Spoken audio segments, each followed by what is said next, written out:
signal and things like that. Now, the type of converter that's in this thing, when you put the clutch on, the torsion springs that are in that clutch disc really winds up, and when the converter clutch releases, the torque reversal is so violent that there's such a jerk on the torque converter that the studs going through the flywheel begin to bend, and it causes the surface of where the clutch applies to become damaged, and the clutch deteriorates. But the point is that now you've got a vehicle that the clutch is coming on, coming off, coming on, coming off. Eventually, this snaps, you have a no move. Well, if you don't do any preliminary questioning, any other kind of looking, you fix the transmission, you say it's going to be ready on Thursday, it's going to cost so much money, and now you get the transmission in, it's running, and now you got a TCC shuttle you can't fix. Now what do you got to do? Tell the customer it's not ready. Now it's going to cost them more money, and you know how that flies. A simple planetary gear set can give you a low gear, another low gear that's not as low, and a one-to-one. And I just want to make this simple. If you hold the sun gear stationary and you drive the ring gear, the carrier is in a reduction with increased torque. If you flipped it around and you actually held the ring gear and drove the sun gear, you're going to still be at a reduction, but it's not going to be as low. It's not going to have the same amount of torque. It's going to have reduced torque. But now if you take any two parts and spin them in the same direction at the same speed, the whole thing locks and spins one-to-one. Simple little understanding like this goes a long way, because if I can go back and just look at this,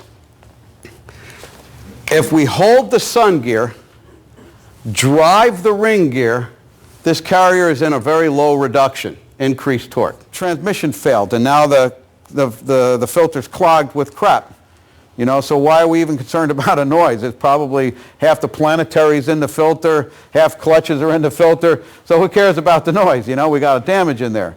But here's a good example of a 5L40E transmission in a BMW or a Cadillac, where when they rebuilt the transmission, they decided to use substandard parts instead of OE. Because as we all know, you know, the automotive business hasn't been as what it used to be. And so, you know, you get slow, you're trying to cut costs maybe, and so you go with a $10 filter as opposed to a $20 filter or something like that. Well, sometimes that can give you more of a hurt than what it's worth.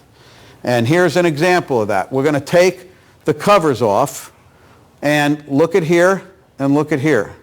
And we're talking right in this area here and this area here. Look at that. The media gets sucked, right up into the filter, right up into the suction port to where they had individual solenoids. But either or, they would control shift timing and shift overlap. So once again, when we started the seminar, I even said to you, look, you know, obviously if you have a diesel engine or gas engine or camless engine or twin cam, you can't approach every engine with the same mindset and diagnostic. You have to know the personalities. Here's a good example. You know, this is not going to be the same as a transmission that has on-off shift solenoids and pressure control solenoid for line pressure and a certain solenoid for converter clutch.